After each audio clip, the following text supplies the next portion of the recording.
Have you ever felt so immersed in an activity that time just flew by and everything just clicked? Did it feel easy and really good? Well, that is the flow state. Today, I'm going to talk about what it is, and I'm going to share a few actionable tips on how to unlock flow state right now. Let's jump straight into it. Alright, so in this video, you will learn what flow state is, what are the benefits of flow, about the flow cycle, and the flow triggers, flow blockers, and I'm going to share a lot of actionable tips on how to get into the flow state. There's a lot to cover, let's jump into it. So the flow state was first introduced by a psychologist from Hungary, Mihaly Csikszentmihalyi, in the 1970s. It is defined as the optimal state of human consciousness. What happens? Action and awareness merge, time flies, self vanishes, our performance is really high, and everything just flows. That's why the state was called the flow state, because we feel really flowy. You can also call it you're in the zone. We all have experienced that in some moments of our life. What are the benefits of flow? There are many benefits. So first, you're going to be productive by up to 500% when you get into flow. You learn faster by up to 200%. You get 400% more creative. You feel overall happier and more focused. Also, your life feels more purposeful and meaningful when you're in flow. Your stress and anxiety go down. Motivation and life satisfaction go high. So there's a lot of good things happening when you're in flow. So it's a good idea. It's a good thing when we're in flow. This is Roger Federer. I play tennis, so he's my favorite tennis player. However, a lot of people think that flow state is only accessible to just a few individuals, people like Roger Federer. However, flow state is possible for anyone to reach, and not just some top athletes or top CEOs. And you can get into flow state in different areas in your life. For example, when you walk, when you talk to someone, when you do dishes, when you clean, there's just a lot of ways to get into the flow state. Okay, a lot of people don't know that flow state is a cycle. It is a cycle. So the first part of it is a struggle phase. Then we go into release, then the actual flow state, and then recovery. We need to have all four parts, and they go in a cycle. Let's look at each one individually. So struggle, we learn our skills. We have to put effort in the activity. There's no way around it. It can vary in length. It can be minutes, hours, days, weeks long. So when we're learning a new skill, it takes us some time to learn it. So for example, when we learn a guitar, we suck at the beginning, we struggle, but eventually we learn the skill and then it's easier for us to get into flow. So sometimes the struggle phase is, for a few weeks, and then we don't have to enter the struggle phase in that activity again. Second phase is release. We release a bit of our conscious mind. We just, let go. It can be some walking, cleaning, a bunch of different things. Note that this phase is different from recovery. Recovery happens after flow. Release is a transition between struggle and the flow state. And also, not every activity has a distinct release phase. Sometimes, for example, when you work out in the gym, the struggle and the flow phase overlap. So the release might not be as clearly defined. However, the point still stands. Flow state is a cycle. Okay, the third, flow. When we get into flow, here is a nice graph. So this is the challenge skill ratio. Here is the challenge. Here we have the skill. If the skill is too high and the challenge is low, we're going to be bored. If the challenge is high and the skill is low, we're going to be feeling anxious because it's too difficult for us. So ideally, we want to have high challenge, high skill, or we want to be here in the flow channel, in the sweet spot where we get into flow. What happens during the flow state? Well, we are really focused and concentrated on the task at hand. Action and awareness merge together. We usually lose self-consciousness, which is a good thing. We feel like we have sense of control. These two go a little bit, they're counterintuitive. However, in flow, both happen. Our feeling of time is distorted. Sometimes minutes feel like hours and vice versa. And we have autotelic experience, which means that the activity becomes a reward at its own. So we do it and we enjoy it. We don't need anything else. Okay, then we got recovery as the fourth phase of the flow cycle. It is a necessary one because if we don't recover, it's going to be hard for us to get into the flow state. Sleep, super crucial. Without sleep, we couldn't really do much. If there is one magic pill, it's sleep. And then there's also a lot of other ways: ice baths, naps, yoga, sauna, massage.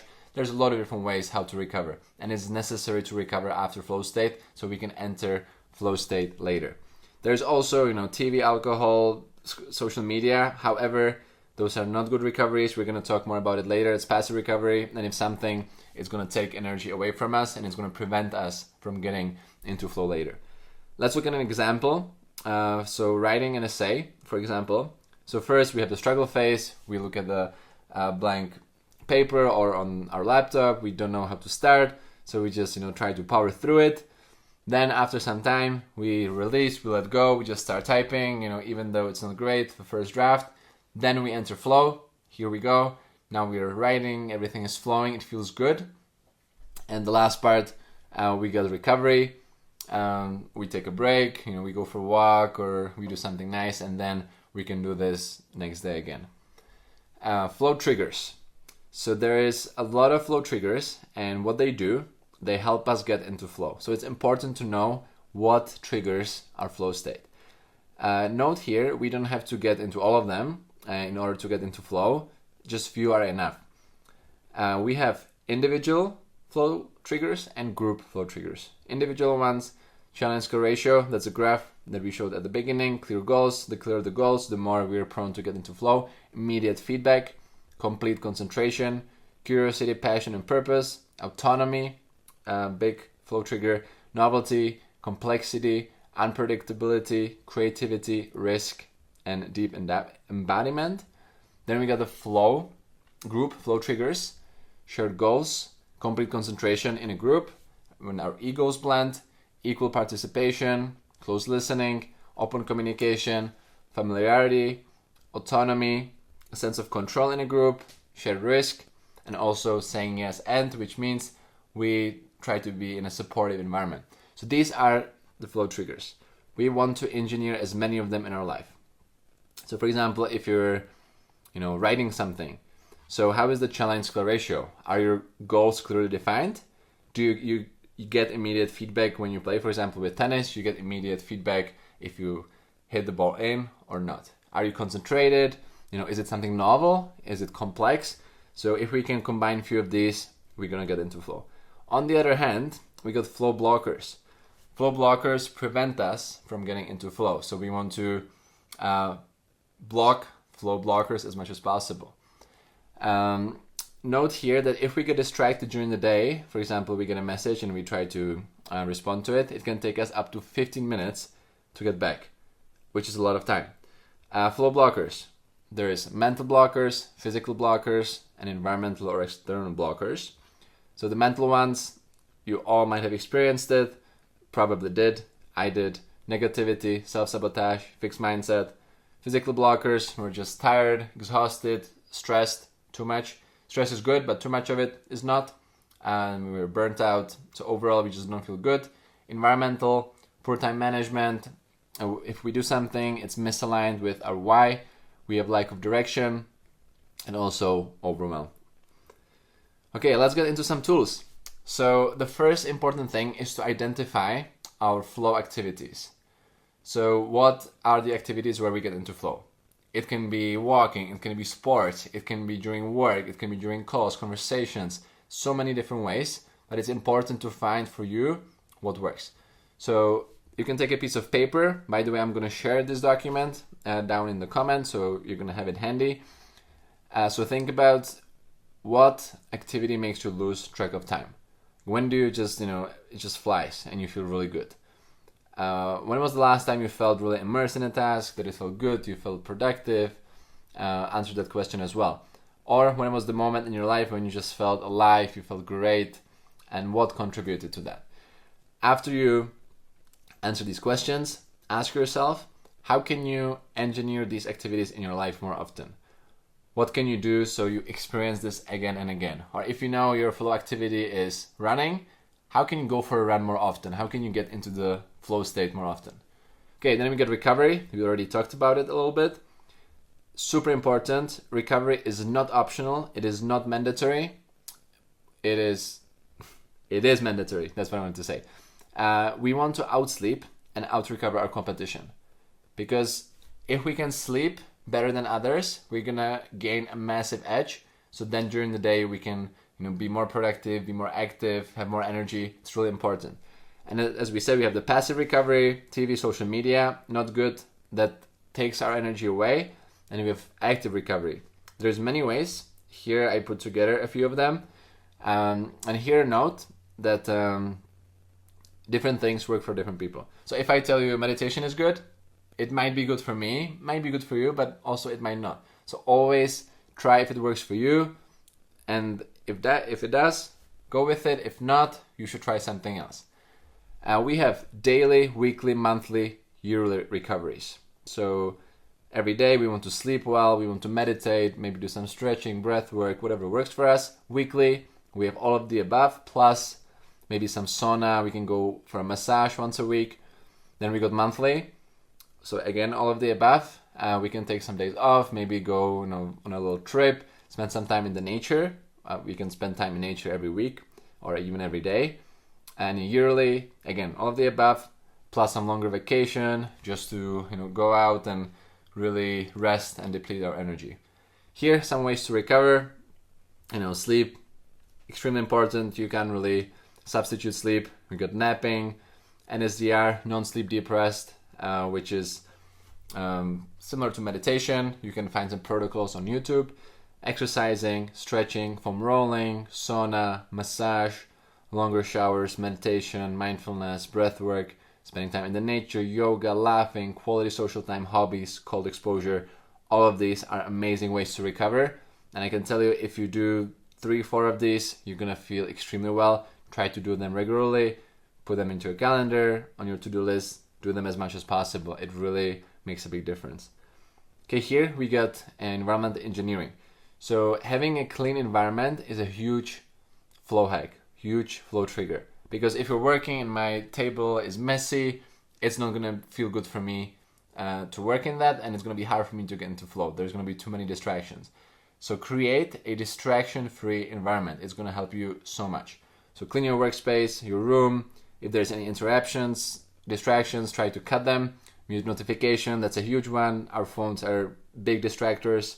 If you can turn it off, put it in a different room. You can put on noise-canceling headphones and just get to work. And here, what's important, you should try to make the things that you want to do easy, and the things that you don't want to do, make them hard. That's how you can succeed. Here, we have the environmental audit tool. So you can, again, I'm going to share this document. You can go here. We talk about the physical space, digital environment, optimizing your layout, social environment, people. Those are always how we can optimize our environment. Okay, we keep going here. Another important thing to get into flow is to have clear goals and lower the friction as much as possible. There's a quote, friction is the most powerful force in the universe. It really is. You probably know it. If you want to go to the gym and the gym is far and your clothes is not ready, it's going to be hard for you to go to the gym. On the other hand, if the gym is behind the corner and I have my clothes ready, it's going to be much easier. So we want to lower the friction. And again, we want to make it easy to get started, make it easy to do the things that we want to do. We are engineers of our life. We can do that. Clear goals. So the clearer the goals, the better, because we know exactly what we should do next. So here, important point, define exactly what done means. Does it mean, read? Or when you say, I want to read 10 pages of this book before going to bed around 10 p.m. It's a huge difference. If you just say read, your brain doesn't know what to do, when to do it. So it's important to make it super, super clear. Again, that's a huge flow hack. Here we have a tool. What is the next action step? A little bit of chemistry here. You don't have to worry about that. But simply asking ourselves, what is the next action step every single time? That's going to lower the friction for us to do something. That's how we're going to beat procrastination. Because if it's easy, then there's no reason for us not to do it. So ask yourself, what is the next action step? Is it clear enough? Okay, next one. elimination. So our brains are not for having ideas. They are, they are for having ideas. They are not for storing them, of course. So we don't want to have our to-do list in our heads. That we would go crazy. We want to write everything down. We want to eliminate as many things as possible. So, ideally we want to be as minimalist, as essential as possible. Of course, you don't have to own one piece of t-shirt and stuff like that. But the less things we have, the more it lowers our cognitive load and the better we feel and the more we can get into the flow state. Here's an important point to eliminate before you optimize, systemize, or delegate. So always look at things that you can eliminate.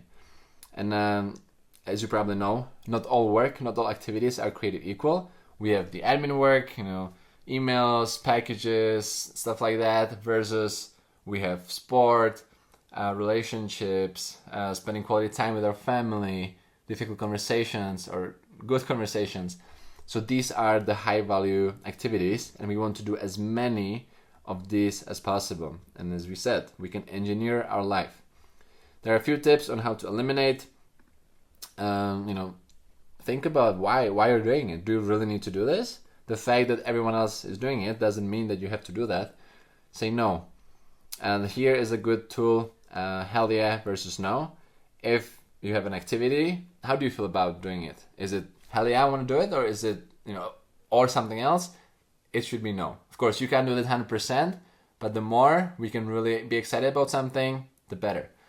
That with logic, when you're dying, would you want to spend time with this? If yes, go for it. If not, maybe you should think about doing that. And here note, it's not going to take a minute. Usually these things take more time. And here we have two ways or two types of resources. There's more, but now we talk about time and we have energy. So it might not cost as much time, but it costs a lot of energy. So keep in mind that there is both. And also, avoid fake pride. You don't have to do some of the things just because you were doing them. It's okay. You don't have to. And Eisenhower matrix, it's a nice tool. It divides tasks into 4 categories: important, urgent, important, non-urgent, not important, urgent, not important, non-urgent. Here, we should not do them. They're not important, not urgent. Here, we should delegate. If it's important and urgent, we should do it straight away. If it's not urgent but important, we should decide if we want to do them. So again, if you want, you can use this tool for yourself. Personal vision, a huge one. I love this quote: "He who has a why to live can bear almost anyhow." If we know why we're doing something, we can do almost anything. It's a huge flow trigger. So know your why. Here you can do your personal vision. I highly recommend that if you haven't done that. It really is a game changer. Time blocking. So we block our day based on some tasks. So here we can see an example. So we go lunch, we have some tasks or meeting, strategy. Depends on, of course, what we do. We just schedule it in our calendar. And here it talks about it a little bit more. So again, feel free to download this, check it out, and use it. Know thyself. We already talked about this a little bit before. But it's important to know our tendencies. Are we morning people? Are we night people? Do we like this, that? So sometimes we want to eat the frog in the morning. We want to start with the hardest task. But sometimes we want to start with the easy tasks so we can slowly get into the more difficult ones. When do you feel most active? In the morning, in the evening? You gotta answer these questions yourself. So know your flow triggers. Remove your flow blockers. And know your flow activities and engineer them in your life as much as possible. Pomodoro, simple technique: 25 minutes of working, 5 minutes of break. After 4 Pomodoros, you can take a longer break. Again, this works for flow pretty well. Feel free to use it. Journaling, review, and the reflection is huge for flow. So here there's a few really nice journaling prompts. I went through a few hundred, and these are the ones that I picked. So feel free to go for it. But you don't need any fancy prompts. You can just take a piece of paper and just go and do it. And last but not least, make it fun. What is life if it's not fun? Like, it should be fun. So play games, buy coffee, your favorite coffee, go to your favorite, shop. Make it fun. Here I talk about it more. some tips, studying with friends, walking to nice spots, having jazz music play in the background, and small things, and they really add up. And yeah, just some tips. You can use noise cancelling headphones or music for learning, but there's a lot of tips in this tool. So this is pretty much it. So I can tell you that if you do, 2 or 3 of these things that we just talked about, you're gonna get more into flow, you're gonna be more productive, you're gonna procrastinate less, you're gonna feel better. I would say don't start with all of them, right now. Just start with a few and eventually add, tools and add things as you go. But already you watching this video is a good start. You want to do something for you. So try some of these tools, see if it works, what works, stick with it, what doesn't, throw it away. And I'm happy you watched this. I hope you got something out of it. And if you're not in our Peaceful Warrior group yet, feel free to join. We talk about these things day in, day out. There's a lot of people that are really cool, really interesting. They want to improve. So they're in the group, a lot of accountability. So if you haven't joined yet, go for it. And I'm going to look forward to seeing you in the next video.